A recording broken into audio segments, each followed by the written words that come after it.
صحابو کې به دوکه نه وه. پاک سکار به کو موږ څومره دوکې کو، رښتیا وایه کو که نه کو. سودا چې څوک خرڅوي پکې دوکه کوي، 2 نمبر شی به او په دوکه به خرڅوي، مهر ټاپه به پې لګوي د 1 نمبر شی به په چین کې جوړ شوي او ټاپه به پې لګولي میډ ان جاپان، پیسو دپاره. شی به په لاهور کې جوړ کړي او ټاپه به پې لګولي میډ ان سنګاپور او جاپان. دا ولې؟ حضور پاک فرمایي من غشنا، چا چې موږ سره زما امت یو بل سره دوکه وکړه فلیس منا، دا زما په نقش قدم نه دی روان، دا زما طریقه نه. پیسې ګټي کړه، پیسو دپاره دوکه کې نو پیسه به وګټې خو آخر سره به څه کې خوند بدر کی چې د قیامت پر ورځ د فرشته د مټ ونیسي او ته وایې دا حضور پاک زما پیغمبر دی راغه صف لزم او هغوی د قدر کې چې لرې شروع کېږه ته د هغه په نقش قدم تل کړي څه پیسې خو ستا نه پکاري. ټول دقه مصیبت روان دی، خفه کېږي اما څوک لږه دوکه او څوک ډېره دوکه. پخوا خو به دوکه مونږ دې ته وي چې پیو کې یو سړی اوبه واچوي یا یو زنانه په پیو کې اوبه واچوي، خو د 100 روپو دوکه شوه. نن دوکې ته ګوره، چین کی سیزونه جوړېږي، چین کې ټاپې پې د جاپان لګوي، دا په غټه پیمانه دوکه. تیلو کې ګډون دا دوکه، غریب پیو کې پاو باچي هم دوکه کوي، ګناه کوي. خو دا تیلو کې پمپونو کې چې دا ګډون کوي او دا سی ان جي کې چې ګډون کوي، سی ان جي والا پته راته لګي څومره دوکه کوي. هغه بټن بتاو کې ته هلکه پریشر دی پوره دی او جی څومره دی 220 چې چالو شي دا خو هلکه 160 کې روان دی جی اوس به پوره شي که نه، نو چې 300 ګیس ما ته واچو د 10 اخري پاتې شو نو بیا به پوره کېږي. دا دوکه ده که نه؟ دا یو له مې اواز ورکړه مې په دې مرۍ وله زور مه کوه، دا بټن دې برابر که نو وګوري نو زر یې پوره کړي نو تیز شي.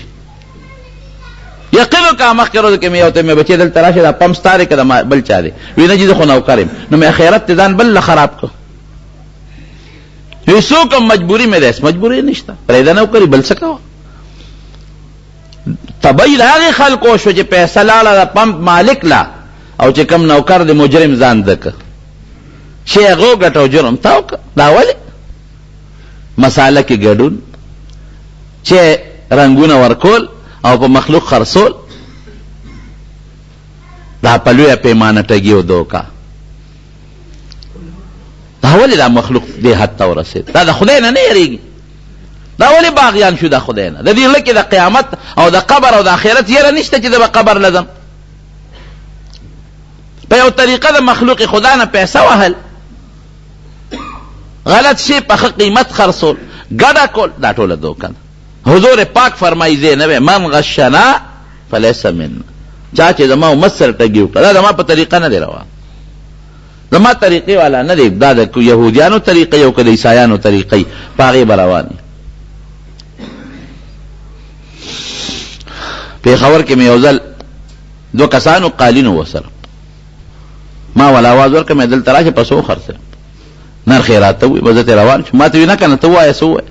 هغه نیمې نام لاندې راغی چې شی مې وکت لاندې دریا ده او د پاسه پې دا دغه والا د شنیل والا ټوکله نه ده دی پې د پاسه په دې غاړو ګنډلې ده. یا خدایه پاکه، یو ملګري ما ته ووایي په لاره مې د اراټ واخېست، د اراټ سیده ایمرجنسي والا بلېده چې څو ورځې تېرې شي بیا رڼا نه کوله، چې بیا مې مصري راوړی ما ته وایي چې دا خو پکې عارضي غوندې دا د بیټرۍ دا مساله لګولې ده او نه پکې بیټري شته او نه پکې څه بل څه شته. اب هم کور ته د شپې تلي او بچو له به ډوډۍ وړي خوراک وړي چې ما ګټه وکړه.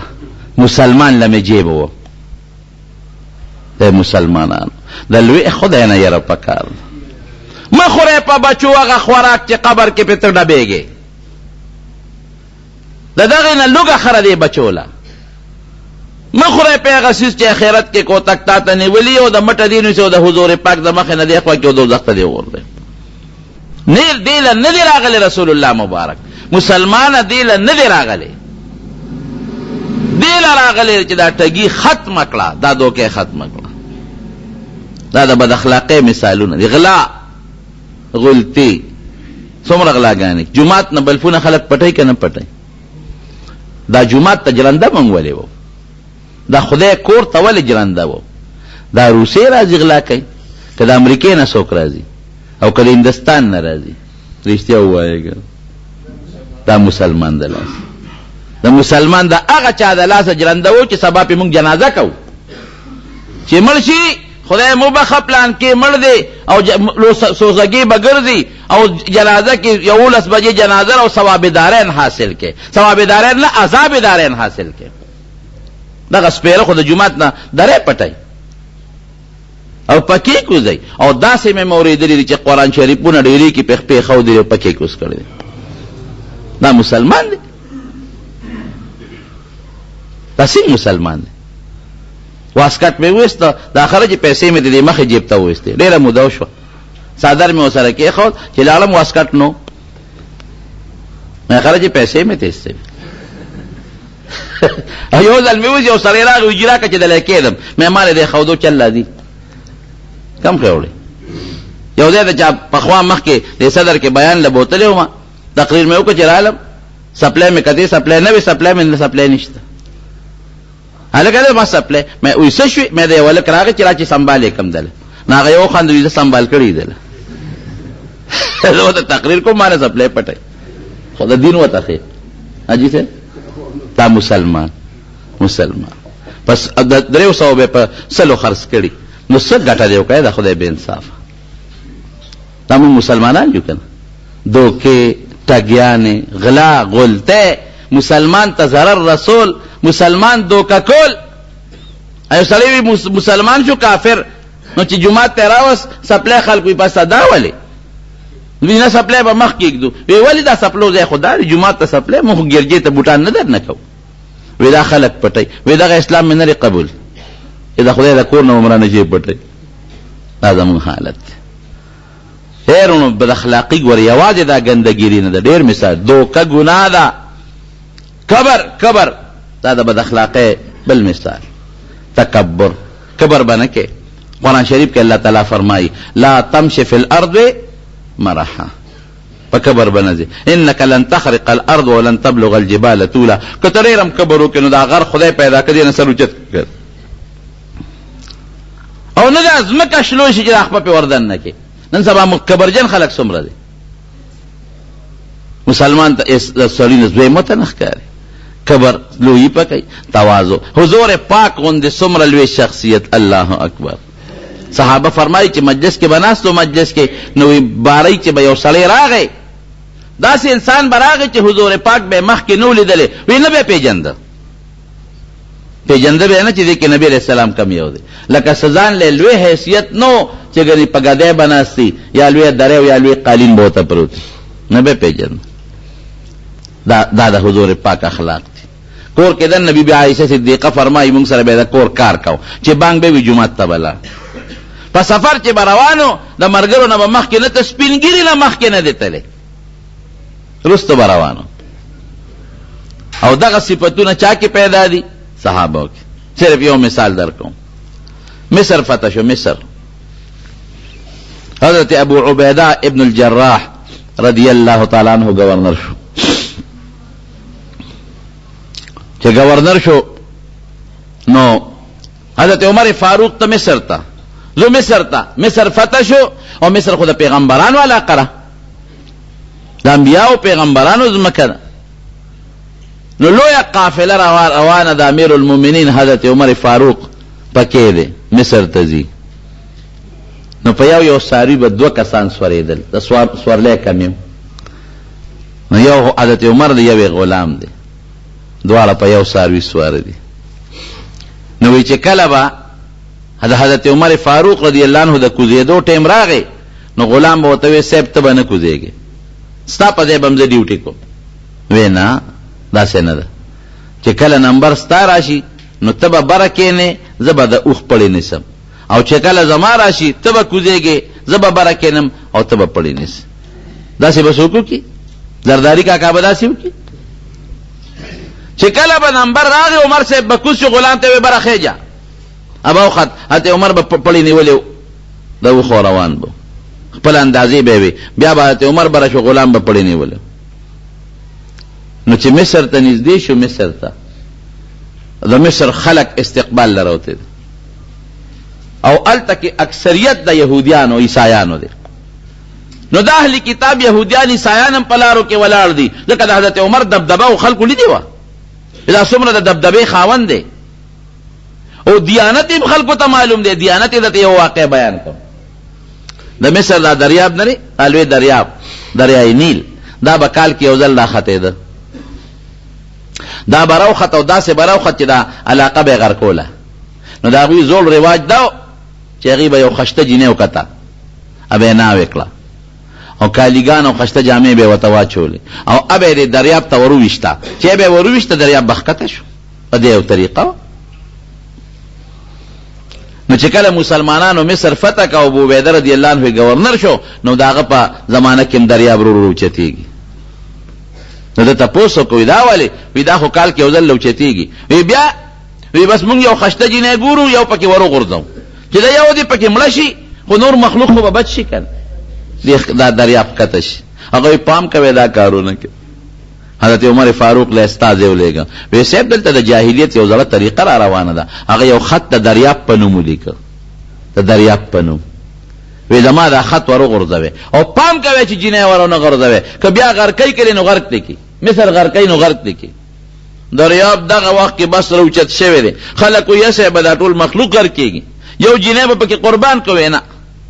دې کې حضرت عمر خط راغی، خط کې دریاب ته لیکلي دي ای دریابه تم د الله په حکم بیږي او زم د الله د رسول خلیفه، دا خط مې درولېږه او دا درغورځېږي، که ته په خپل حکم چلېږي چې څه دې خوښی کوه، او که ته د الله په حکم چلېږي نو زه د پیغمبر خلیفه یم، د الله د پیغمبر. فورا ښکته شه، هغه چټ چې اقه ورغورځولې د دریاب ښکته شوی تر ننه پورې بیا راوچت نه شو.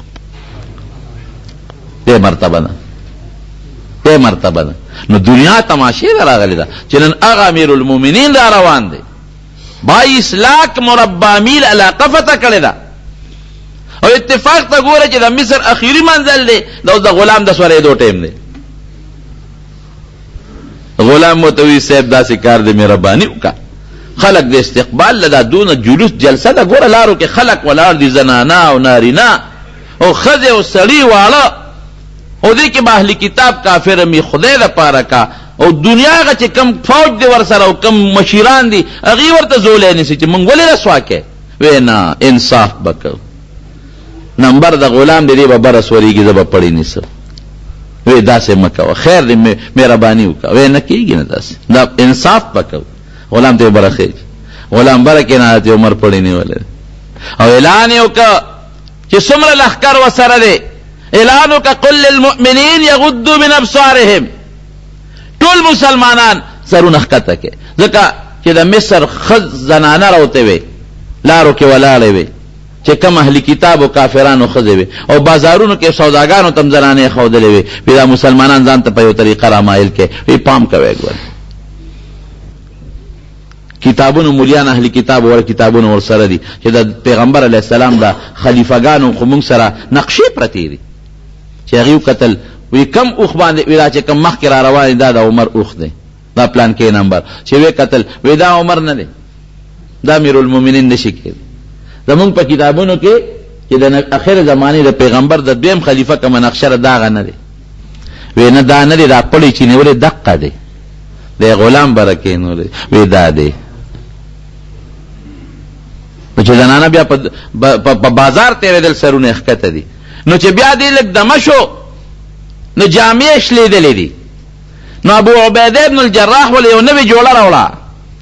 وی تا سره د اهل کتاب او د علماو د مشرانو ملاقات ته، او دا جامې دې زړې دي شلېدلې دي، مهرباني وکړه دا بدلې کړه او دا نوې جوړه واچوه. وی نه همدا شلېدلې جوړه مې ټیک ده. وی دا خلک به را پورې خاندي، ځان ډولې کا. وی کفا بالایمان زینتن، وی د ایمان نه د ډول شی بل نشته.